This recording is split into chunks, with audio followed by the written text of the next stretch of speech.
Technology has advanced over the years. It has not only added job efficiency and increased innovation, but also created and is still creating job opportunities for people. In a bid to explore and know more about the tech industry, the program Tech Talk is created to serve as a channel bringing to you everything you need to know. My name is Dorcas Yakubuzala. You're watching Tech Talk.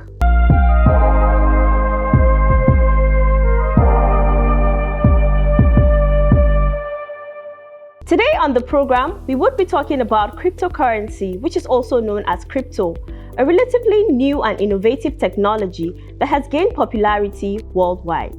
Cryptocurrency is a type of digital or virtual currency that uses encryption techniques to secure and verify transactions and control the creation of new units. It operates independently of a central bank and is decentralized, meaning it's not controlled by any single entity. Cryptocurrencies are created through a process called mining, which involves solving complex mathematical problems using computer hardware. The first and most well-known cryptocurrency is Bitcoin, which was created in 2009 by an anonymous person or group using pseudonym Satoshi Nakamoto. One of the main advantages of cryptocurrencies is their potential to provide financial freedom and privacy to users.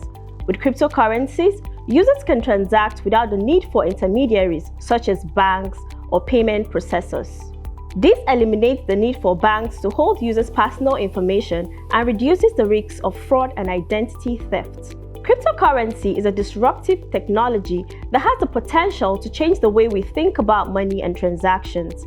Its decentralized nature allows for greater freedom and flexibility in transactions, and the technology behind it has many potential applications in the world of technology. Unlike traditional currency, cryptocurrency is not physical and can't be held in your hand like a dollar bill or a coin.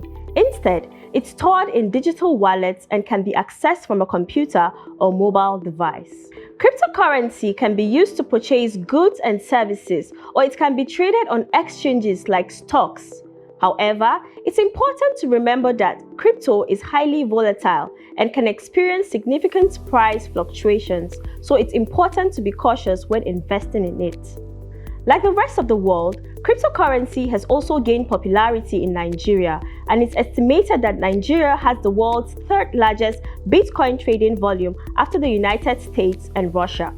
Many Nigerians are attracted to crypto due to the high level of inflation and the instability of the local currency, the Naira, because it offers an alternative form of investment and a store of value that is not controlled by the government or central bank, which seems to attract a lot of youths.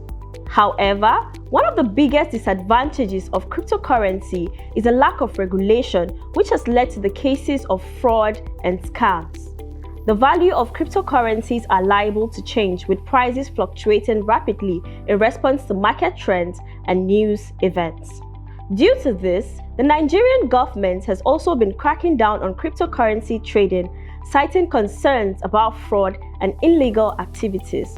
In February 2021, the Central Bank of Nigeria banned financial institutions from facilitating cryptocurrency transactions. In April 2022, the Apex Bank imposed 800 million naira fine on 3 deposit money banks in the country for violating regulations barring customers from transacting in cryptocurrencies. Despite this regulatory ban and strict restriction on cryptocurrency, many Nigerians continue to invest in and trade cryptocurrencies. There are also a growing number of local crypto exchanges and startups which are working to make it easier for Nigerians to access and use cryptocurrencies. Overall, cryptocurrency is a relatively new and complex concept, but it has the potential to revolutionize the financial industry and offer users greater control over their money.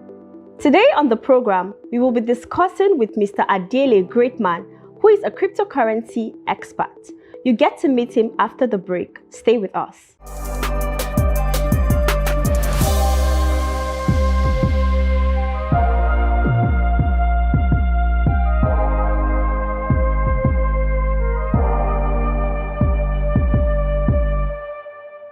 Welcome back from that break. We now have with us Mr. Adiele Greatman, who is a cryptocurrency expert. You're welcome to the program today. Thank you very much for having me. So, Mr. Greatman, can you shed more light on cryptocurrency and how it relates to blockchain, Bitcoin, and the rest of them? Yeah, essentially, cryptocurrencies are digital assets. They are digital currencies protected by cryptography, which you can use as a form of exchange between two parties. Essentially, cryptocurrency is decentralized, and what it means is that it eliminates the middleman, right? So blockchain is just the infrastructure that cryptocurrencies operate on, right? And in terms of Bitcoin is the first cryptocurrency that was ever produced, and it was founded by Satoshi Nakamoto. I think, we all know that. Honestly. Okay, so what are the most popular cryptocurrencies in the market? Across different markets, there are popular cryptocurrencies. I think the first one obviously is Bitcoin, because everybody knows Bitcoin. It was the first one created. And we have Ethereum, among other cryptocurrencies. Why are these cryptocurrencies popular in the market? Is it because they were the first to be created, or because people use them more, or they are the best to use? I mean, there are a lot of factors that go into, trending a cryptocurrency. That is popular doesn't mean it's safe, right? And, we have to look at, the use cases that are surrounding that particular crypto assets. And so most times it's popular because a lot of people are trading with them. So popularity doesn't mean authenticity or security? No, popularity doesn't mean authenticity or security. Right? And, I'd always advise anybody trading to not just go for the popular coins. They understand, the use cases of that cryptocurrency that you're trading, and, understanding it would determine, how much you want to invest in it, determine, how much you want to trade with it. But, we see some cryptocurrencies that are trending, some that are popular at the time, and people go in and then they are scammed, and so popularity doesn't mean it's stable or authentic. Okay, so if a beginner wants to start trading cryptocurrencies, would you advise him to go for the most popular, or you'd want him to still do the research you mentioned earlier? No, I'm a big fan of doing your own research. Right? Cryptocurrency is volatile. Crypto trading is volatile. And that is volatile doesn't mean it doesn't have use cases, right? I mean, there are good use cases around cryptocurrency like Bitcoin. We know that Bitcoin, you can use it as a exchange of value. You can use it as a store of value, right? And there are other cryptocurrencies like Ethereum that opens gateways to DeFi lending and a whole lot other use cases for that. So I always advise people that are going into trading crypto to do research, like understand the fundamentals of any token, any cryptocurrency you want to trade. So what you're trying to say is different cryptocurrencies have different uses. Oh, exactly. Okay, all right. Okay, so what is the benefit of trading with cryptocurrency over traditional payment systems? Yeah, I think the benefit of using cryptocurrencies, as opposed to traditional payment platforms, is that first and foremost, like, there are a lot of benefits of using cryptocurrencies as opposed to traditional payment platforms. One is that trading cryptocurrencies, you are dealing peer to peer, which means that you're eliminating the middleman. There's no bank, there's no central authority. It's building trust between the parties, and with trading cryptocurrencies is easier to get your money. Like, you can literally send someone money in the US or anywhere in the world, and they get it instantly, and it's secure because it's protected by cryptography, right? As opposed to sending money from the banks, where it can take days. Like, I'll give an instance. Sometime last year I tried to receive money from one of my clients abroad, and it was done through the bank, and it came in and bounced back, and this took like a couple of days, like 4 days, and it was bounced back, and my client was charged by the bank, and it was not refunded. Right? So we see these limitations in traditional payment platforms, whereas with cryptocurrency, you can receive payment instantly. Like, I can literally pick my phone and just send it, and you receive it directly. There's no intermediary. It reduces the friction. It's seamless, and it's secure. So yeah, that's a major benefit over traditional banks. Okay. So you made mention of in traditional payment systems, you spoke about the charge for the transaction. So in cryptocurrency, do they charge you for these transactions? Yeah, and that's a very fantastic question you posed. Platforms like Binance Pay, you can literally receive money for free at zero charge. Oh, okay. Yes, you can literally receive money for free. You can send money for free. Okay. So we see that we receive crypto payments easily at zero fee. Using like I said, by platforms like Binance Pay. So basically, we are still back to the first answer to the question I asked. Different cryptocurrencies, different. Okay, awesome. So for a beginner, how do I start trading cryptocurrency? Is it profitable? Is it advisable? Are there some pitfalls that I need to avoid? I don't know. Just like I said earlier, first there are challenges with just like every other sector you venture into, there are going to be challenges getting into that. I would always advise anyone getting into trading cryptocurrency to first do their research, right? First understand the basics of crypto trading, understand the basis of crypto fundamentals, and yes, over time you can now go into them, can now trade them because now you can understand them. Nowadays we see people go into the hype of some cryptocurrency because you see an influencer talking about it, and you just jump in, you open an account, and you're just trade, you put in your money, and then your money goes, and then you just come online and you're like, crypto is scam and all that. So I always advise newbies to do your research. There are tons of free resources online for you to learn about cryptocurrency. I think one of them is like Binance Academy. Okay. They offer a free resource where you can learn crypto fundamentals, understand fundamentals of crypto trading, understand fundamentals of protecting your cryptocurrencies as well. So how do I keep my cryptocurrency safe and secure? Yeah, I think that's a very fantastic question. One of the ways you can keep your cryptocurrency safe is to understand how to keep your cryptocurrency safe. Okay. Right? And it's as simple as, don't share your password with people, use a public Wi-Fi's, avoid all these phishing links. Okay. Right? Protect your passwords, right? Use the very secure password manager. Of course, we are humans, and it's going to be easy for us to forget it, right? Also use proper 2FA, two-factor authentication, on your crypto wallets. There are a lot of bad actors, there are a lot of scams going on, there are a lot of fraudsters out there. Exactly. So using these simple procedures would help you guard and protect your crypto wallet. What are the differences and similarities between eNaira and cryptocurrency? Interesting. I think that eNaira is a digital currency just like cryptocurrency. Okay. But what makes cryptocurrency distinct is that it's decentralized. Okay. And what we've seen with the eNaira is that it's brought up by the central bank. So that means there's already a central authority which defeats the idea of it being a cryptocurrency, right? We know that cryptocurrencies are decentralized. We know that cryptocurrencies are transparent, right? You can see what's happening, on the blockchain.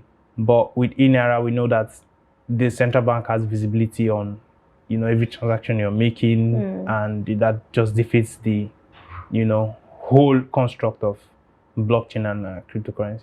Okay. Yeah. So how do you see cryptocurrency in the future on the global economy? Yeah, I mean, cryptocurrencies are just a sector of blockchain technology. Okay. And I'll explain it this way. We see blockchain as a house, and cryptocurrency is just like the pipes. Okay. Right, in that house. So cryptocurrency is just the earliest, use case of the blockchain. The blockchain use cases go vast, right? Blockchain is a decentralized ledger that records transactions, in real time, and it's immutable. What this means is that, transactions that you record, you can't be altered, right? So a very good use case for blockchain that we've seen across supply chains, like I explained in the health sector, we see, drug companies They can track, you know, the distribution of their products as they move, you know, towards different sectors. They can track it, they can track, you know, and they can record, you know, people that have used these products, right? And we look at, you know, charities, how you donate money for a case. On the blockchain, transactions are transparent, transactions are recorded. You know, you can see where this money is going to. You know, it helps keep these organizations accountable.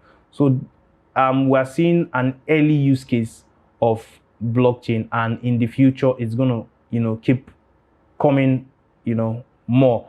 I just liken blockchain like the internet of, you know, 1990s, right? And we saw that, you know, a lot of companies, you know, had this earliest definition of internet on or how we can use it. But, you know, over time we've seen Facebook come out, we've seen Apple, we've seen Meta, you know, and now we're going into like Web3, you know, we're seeing a lot of use cases come up. So blockchain is a new industry. It's growing. We're still in an early stage in blockchain. And, you know, in the future, we're going to see more and more use cases, you know, across different sectors. So I believe there's a future for blockchain. Okay, so would there ever be a time that cryptocurrency will fade off?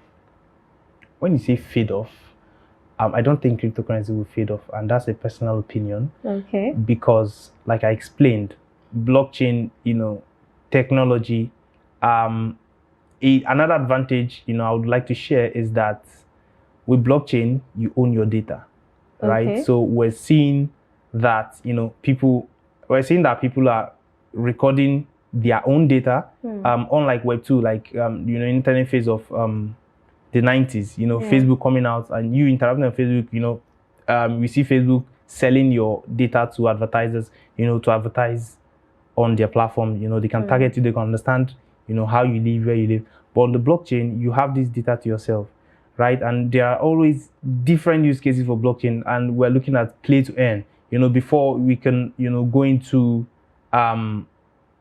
PS2 or use your PS2 and you're just playing, spend hours. But with blockchain gaming, you can be paid to play games, right? And it's very, very interesting for video gamers because we've seen it grow into $1 billion industry, right? Video gamers are making good money, you know, on blockchain gaming, and that's just one, you know, aspect of blockchain. So like the use cases would still, they are so vast. So there's so much potential for this industry. How do I avoid wasting my money?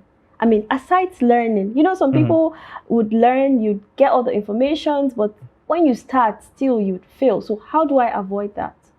I mean, there are various factors, you know, that go into investing and crypto trading, right? One of the ways you can mitigate your risk is to, you know, avoid greed. That's one. That's the, you know, foremost, and also understand, you know, the fundamentals of whatever token, whatever cryptocurrency you are trading. Right? Like I said earlier, most, you know, cryptocurrencies have use cases, right? And most blockchains, you know, most tokens that are issued, they have their use cases.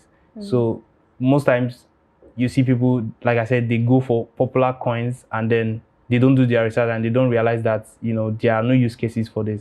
Because I give an example of Bitcoin. What happens with Bitcoin is that what Bitcoin has done for us is that it's easy to send Bitcoin. So that's in itself is a use case. And because it's the first, you know, we see a lot of people using, you know, Bitcoin as a form of exchange, as a store of value. So because there are use cases, it means that people would keep using this token.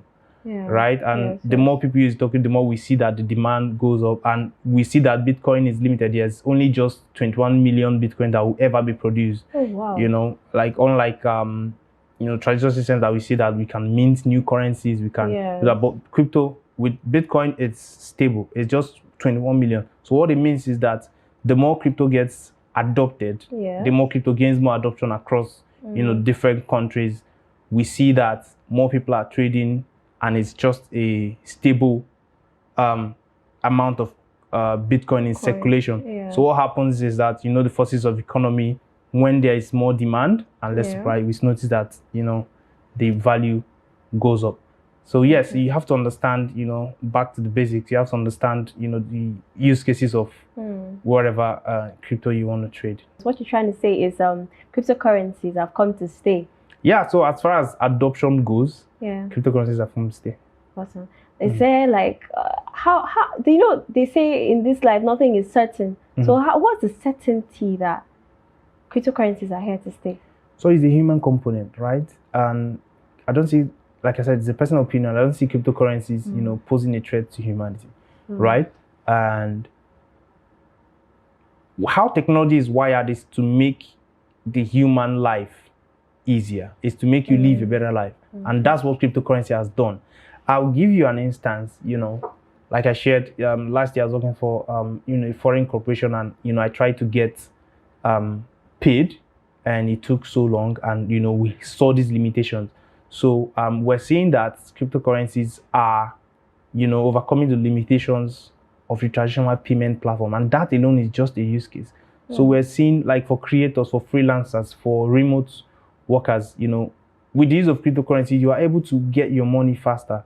You're able to sort your life, and just do what you want to do, very easily. So cryptocurrencies, that's why I say it's here to stay, because of the human component, because of the use cases, because of, different things you can do with the cryptocurrencies. So I'm really excited for how it plays out, and how it makes our life easier.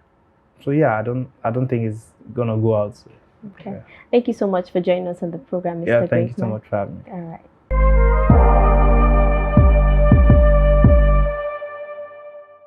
eNaira is a digital currency launched by the Central Bank of Nigeria, CBN, to facilitate electronic transactions in Nigeria. Here are the steps on how to use the eNaira. Step 1. Download and install the eNaira wallet application from the Google Play Store or Apple App Store. Step 2. Create an account by providing your name, phone number, email address, and other personal information. Step 3. Verify your account by providing your bank verification number, BVN, and other identification details. Step 4. Link your bank account to the eNaira wallet by providing your account number and other necessary details. And Step 5. Fund your eNaira wallet by transferring money from your bank account to the wallet. It is important to note that eNaira transactions are secure and protected by the latest encryption technology.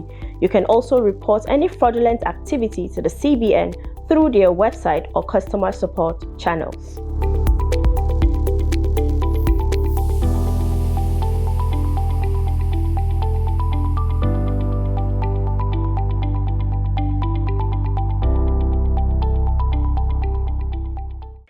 Today on Product Review, we'll be reviewing the Nigerian digital currency, eNaira. It is a Central Bank of Nigeria issued digital currency that provides a unique form of money denominated in Naira. eNaira serves as both a medium of exchange and a store of value, offering better payment prospects in retail transactions when compared to cash payments. eNaira has an exclusive operational structure that is both remarkable and nothing like other forms of central bank money. There are several benefits from a central bank issued digital currency in Nigeria, and this cuts across different sectors and concerns of the economy.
how we wrap it up today on Tech Talk. You can drop your comments and contributions on all our social media platforms. Don't forget to join in next week, same time, same station, for a fresh edition of the program. My name is Dorcas Yakubu Zala. Goodbye.